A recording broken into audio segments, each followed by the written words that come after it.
It was a Saturday we will not soon forget. Rory McIlroy putting the finishing touches on another 66. As he did on Friday, he does again on Saturday and carries a two-shot advantage into Sunday at the Masters. 9 threes on the card for McIlroy as he inches ever closer to the career Grand Slam. Today, in fact, you're the first player in Masters history to start with 6 straight threes. Take me through that beginning part of your round and how you didn't allow the adrenaline to take over.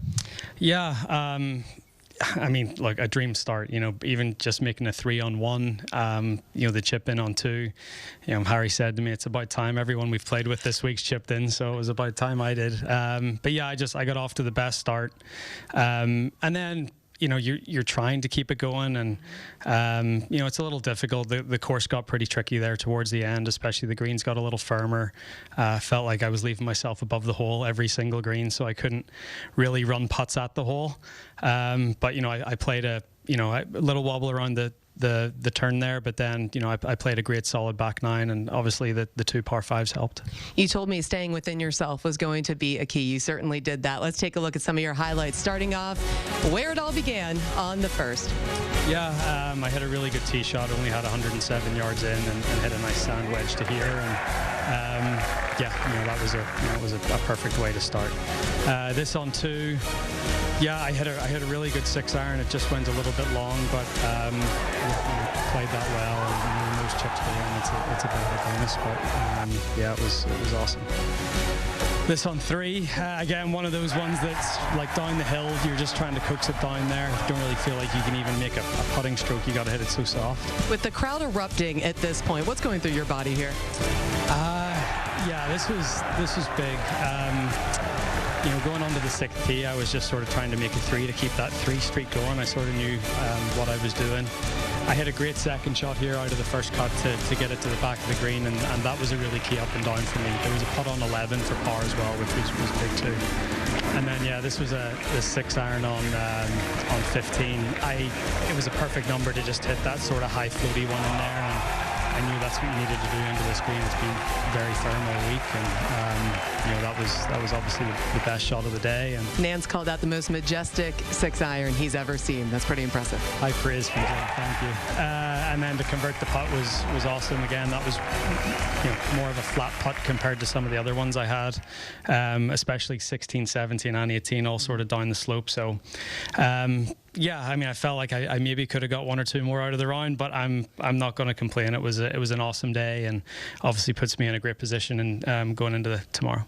It's not lost on you or any of us who you'll be playing with tomorrow. Bryson DeChambeau, the last time you two met, it was at the U.S. Open. It did not go your way. How satisfying is it to have this rematch tomorrow, and what will it take to get it done?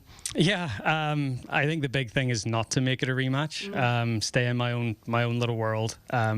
There's a few other people on that leaderboard that could make a run.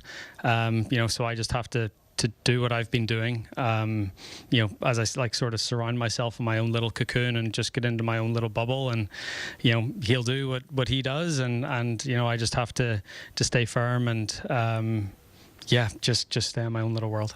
Incredibly well done today, Rory. Good luck tomorrow. Thank you. Jim? Thank you, Amanda.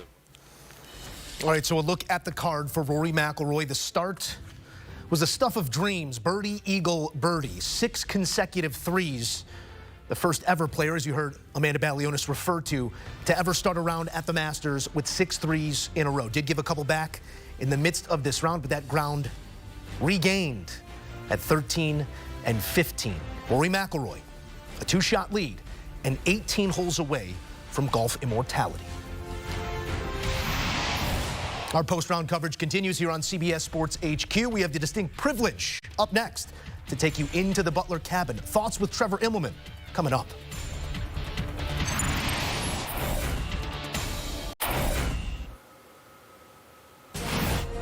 It was a special Saturday at Augusta National. Moments of inflection. This at 15, where so many Masters moments have unfolded before. Rory McIlroy, a towering 6-iron into the par 5. Well, he knew his number. Hole high and a chance at his second eagle of the day. McIlroy, par 5 scoring here, buoying his Saturday that had circles abound. The start spectacular, gave a couple back in the midst, but that ground regained with the eagle at 15.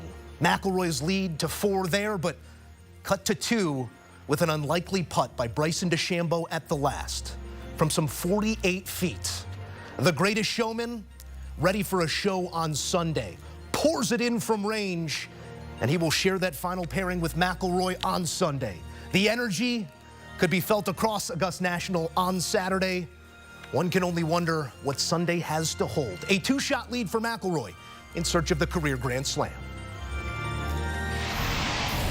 We now have the privilege of taking you inside the Butler cabin where 2008 Masters champion and our lead analyst of golf on CBS, Trevor Immelman, joins us. Trev, you have been a part of some days, but this one has to rank up there.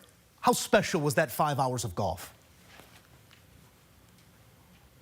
Oh, it was just absolutely brilliant when you start to think back to all the great shots we saw, the hole outs, the putts, the brilliant bunker shots. The start that McIlroy got off to was just incredible and so much fun for us to have the privilege, as you said, to be able to call that and be a part of the action.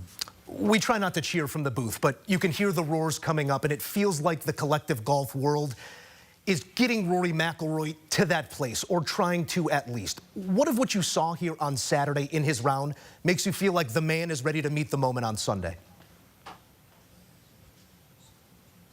Well, really the last 2 days, the resiliency he showed after he came undone on Thursday with the double bogeys at 15 and then at 17. He was 7 back after round 1. Immediately had a short night because he had to play early the next morning and came back with such brilliant golf over the last 2 days. It really has been impressive. And it's not just him. Look, the patrons here, they treat everybody the same and they hand out love equally. But you got to think to yourself, with DeChambeau, with McIlroy, in my opinion, the 2 most popular players in the game right now, we are just set up for a spectacular Sunday. DeChambeau confirms our final pairing with that long one at the last. Trevor, he has a knack for the dramatics, and once again, we'll see those 2 foils sharing the stage on Sunday. How do those styles, respective to one another, inform what you expect to see on Sunday? Well, they're quite similar from a power standpoint. Both of these guys really do hit it a long way out there, and they're going to be able to take advantage of the par 5s in particular. I would say that McIlroy's iron play so far has been a little bit better at times. Bryson has struggled with the distance control, but then around the greens and on the greens, DeChambeau has just been on fire. Some of the short game shots that he hit today, I think back to the 10th where he made a brilliant save from well below the level of the green, 14 as well. Just fantastic.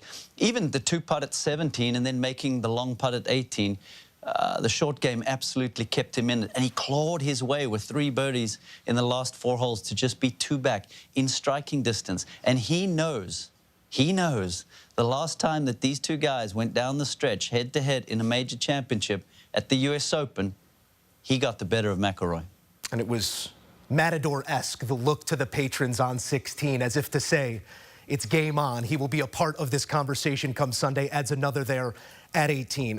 A thought here on McIlroy, because history does hang in the balance, Trevor, and all that he has to deal with over these next 24 or 20-so hours. You slept on a 2-shot lead some 17 years ago.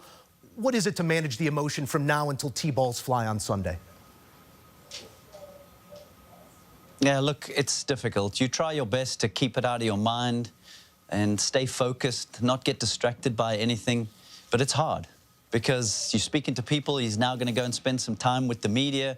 He's going to have time around the family tonight, just reminiscing about the past few days and the opportunity that he has tomorrow. So it'll be a tough night. It'll be a tough night in particular because of the scar tissue that's built up of all of these close calls after for the last 11 years where he hasn't quite been able to get it done at a major championship. And now he's presented with this opportunity to just become the 6th man ever to complete the career Grand Slam.